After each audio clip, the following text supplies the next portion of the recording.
I'm a big believer in early adoption of new tech. I think tech only moves if you actively invest in it, and waiting for someone else to take that first step just doesn't really work. Now, that's not for everything across the board though. I still like driving my own car, and I don't think everything needs to be a smart device. But I am a big believer in wireless charging. Right now I have 4 different wireless chargers I use. In fact, the only place I actually plug my phone in is still my car for Apple CarPlay.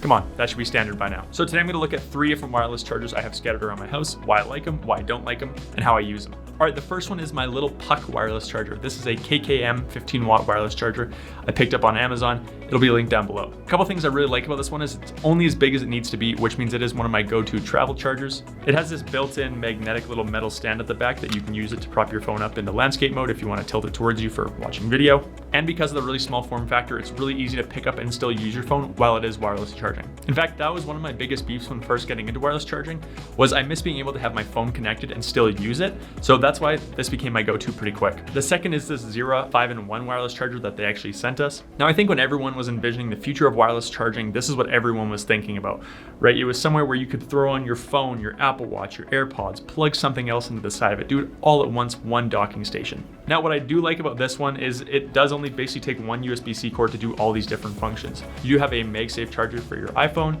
you have your Apple Watch charger, you have a wireless pad for your AirPods if they are wireless. You also have a USB-A port on the back where you can just plug in a normal lightning cord too. Now, I like this one for the bedroom because I'm a firm believer in the mise en place ideology, and that means everything in its place. Everything I own, I like to make sure it has its own little home. That way, whenever I need anything of mine, I know exactly where to find it. And that's one thing I like about this. And if you are looking to jump into wireless charging altogether and get rid of all your other cords, going from like 3 or 4 different cords down to just one will be really nice. Now, the only issues I have with this are obviously the shape and the style. Now, this style of docking station is really not portable, just based on the size of it, and then also the awkward shape of it means it really doesn't fit into a backpack. So this is gonna be one where you're gonna set it, forget it, and leave it there and let your phone do its thing. Finally, we have Zera's 3-in-1. Now, this is the little brother to the 5-in-1 over there. Now, this style has become really popular ever since Apple released their Duo charger, which is an astronomical price. This one is a lot cheaper.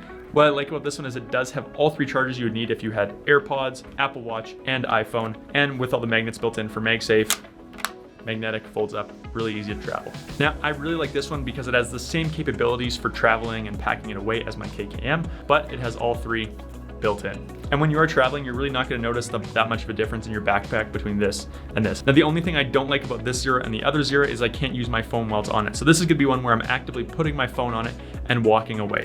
Now, there are other ways where you can kind of fold it and put your phone on here like this, but at that point you might as well just go with something a little slimmer if this is the only way you're gonna be using it. And just to make sure we are on the same playing field, I ran a bunch of charging tests, and for each one I used the exact same 15 watt brick and USB-C cable connected to each.